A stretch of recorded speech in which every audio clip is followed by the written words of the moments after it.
Hello and welcome to the impzonepod podcast, TNA fan. We're back to talk more TNA wrestling shenanigans, and of course, we are starting to wrap out our look at Bound for Glory. So, this hasn't been announced, but it has been said by Steve Macklin, and I would consider that this match will be announced soon, hopefully at least. A match between him and Frankie Kazarian. They really aren't building very much around that, like that rematch or what have you. So I don't really see much in that. So like when it's announced, I won't have much to say, I don't think. But yeah, whatever. Tessa Blanchard versus Gia Miller, guys. Like, I'm really not interested that much. I said before that if you're gonna have this match or gonna have a match that involves Tessa, or involves Gia fighting for her things or whatever else against Tessa, give her somebody in her corner, because Victoria Crawford's gonna be there probably. So I get you could do this, you're doing this babyface stuff, but then make it, I don't know whether you should make it no DQ, because that makes it too easy for things to be oh, this person can do whatever they want, whatever. So, but I have no real thoughts about this. And the thing is, it's I've said this many times, Tessa is such a good wrestler, but I still think the negativity thing isn't going away. And I don't know how much longer they should keep this rolling and keep it going. So, and it really felt like maybe the idea of bringing her back is to try to build other people around, from her. So that's the idea. So why are you doing this with a non-wrestler? You could be this is to give her more heat and whatever else it is or whatnot later on or whatnot. I don't know, but I've got no interest. I don't really care all that much. Not because I just can't see that Gia will win. Maybe it's not that she said this in the promo. It's not about that much here for her. But when you've got she's been a wrestler, but she hasn't been a very elite level wrestler. I want to say that, a top tier wrestler. But she's been a good manager. She's been a good interviewer. She's been a good she's been an alright commentator. She's done some and she obviously loves the business and whatnot, and has a passion for it and can do some things very well, certainly. But this is not her thing to do. So it's just unfortunate. And she hasn't really been a wrestler in TNA. So it's now you're expecting me to forget that, Tessa has already beaten her up, and all this sort of stuff. And she's been a professional wrestler for what, 20 years or something? I don't bloody know. So I don't know. It just I can't disbelieve that Tessa won't win, and where's that going? I don't know, because it's again, it feels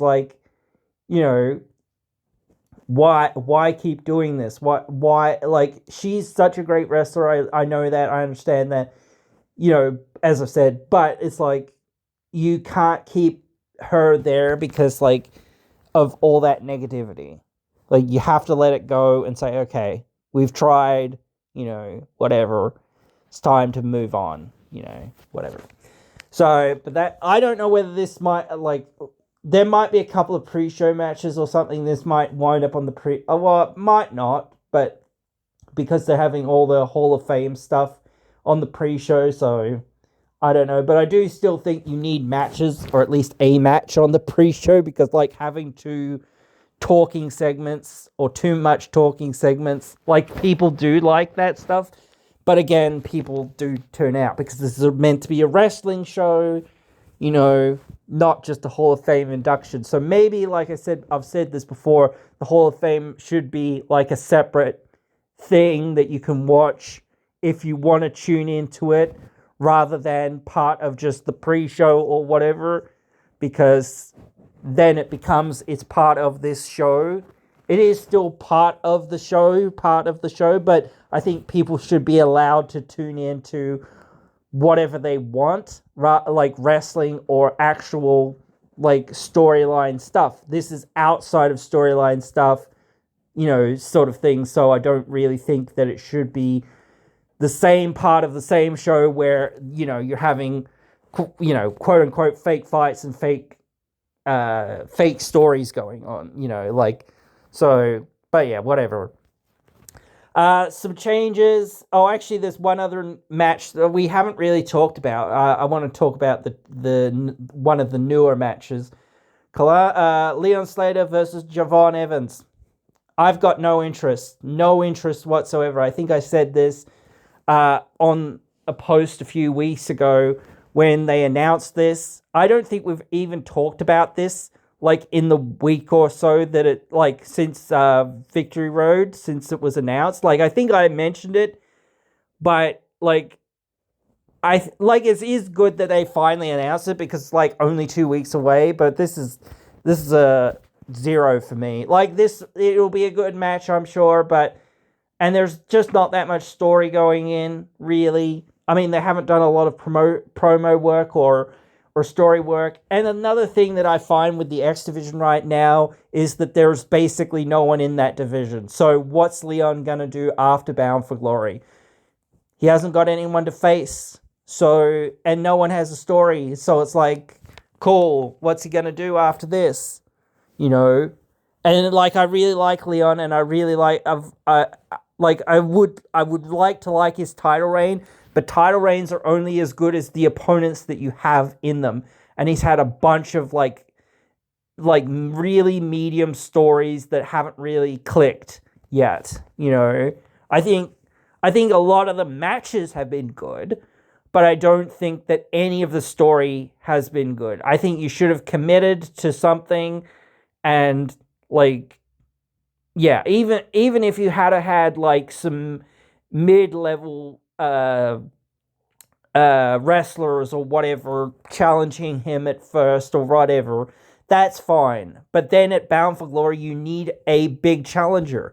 And yes, you can consider somebody from NXT a big challenger in some ways, because you can consider it being like, oh, we've had this year-long storyline of them stealing all of our belts, etc., and all of that stuff. But, like, yeah, that it needs to be centered around the specific wrestlers and the specific title.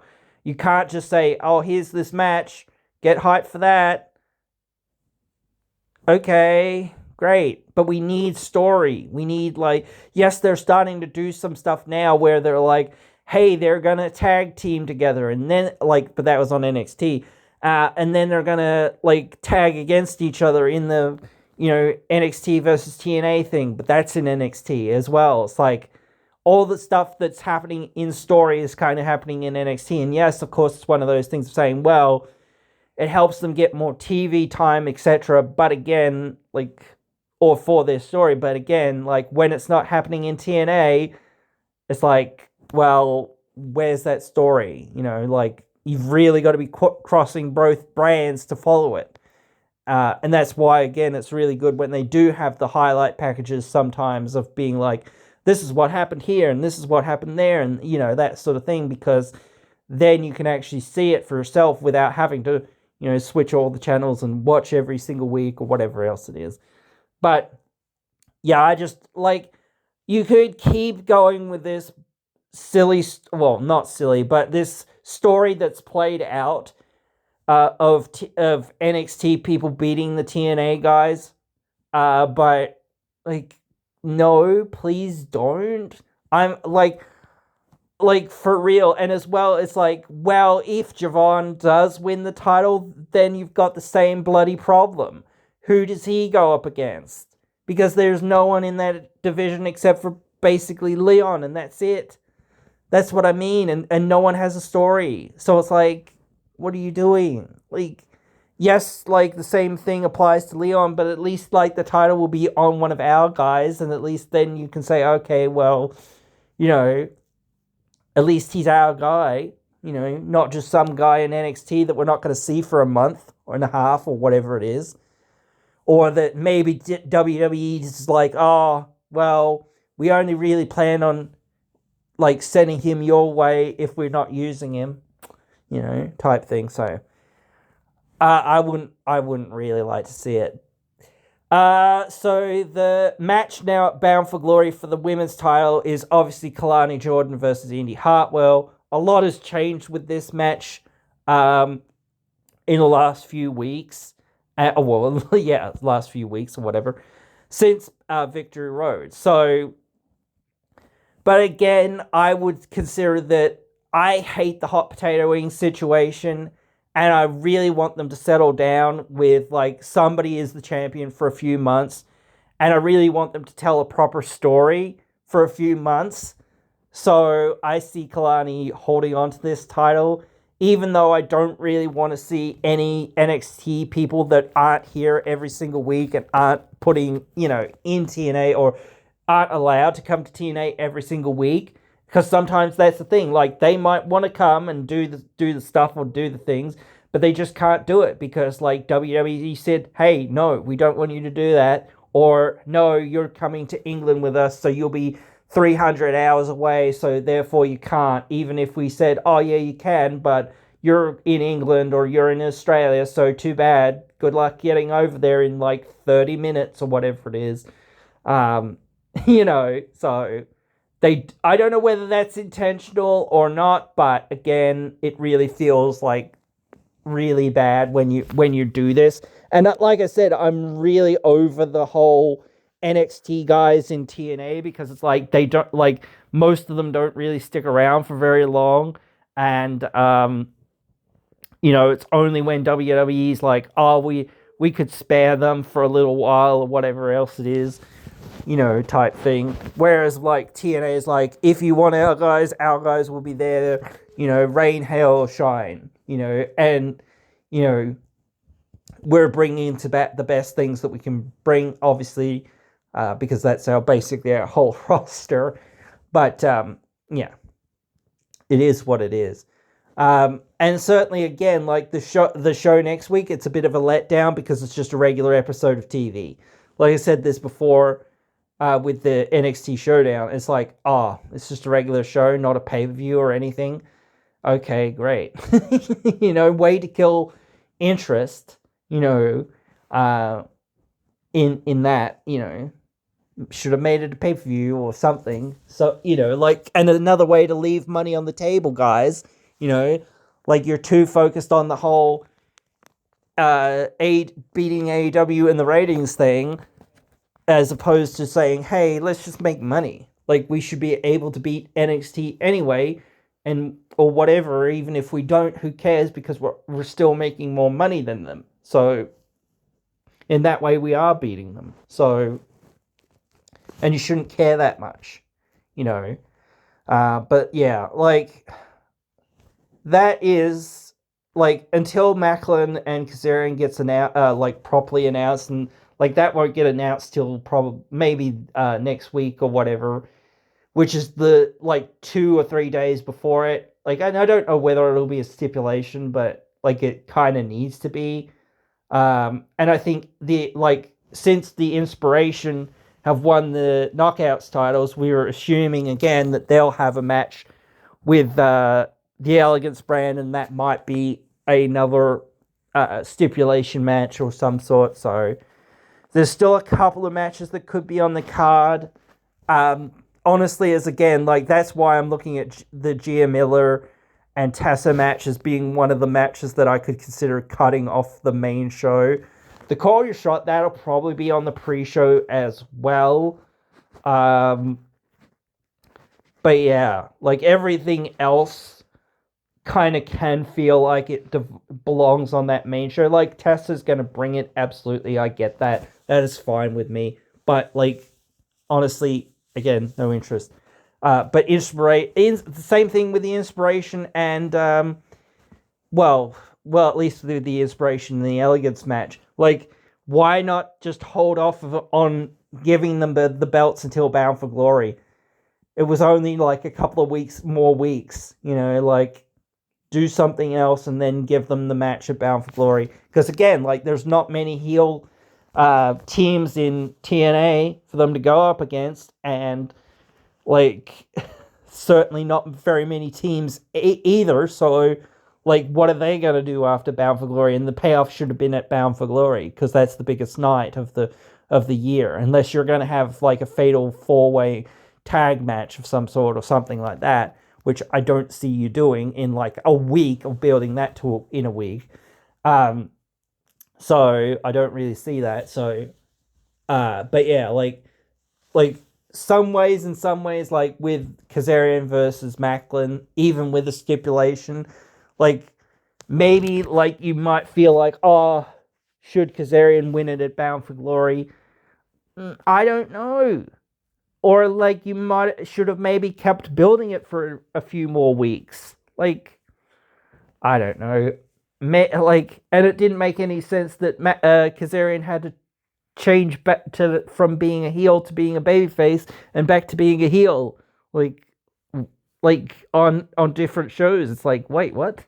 And Santana's saying, hey, Kazarian, my buddy, come up here, even though they've been feuding off and on, and he's a heel and whatnot. So it's like, wait, what? I don't know, but whatever. But anyway, guys, yeah, like we will have to wait till next week to see if there's anything else. I will try to keep us all as updated as possible. But for now, that is it. So I hope you have enjoyed this one, and hope you will join me again in another one. Obviously, we will be back for the review afterwards.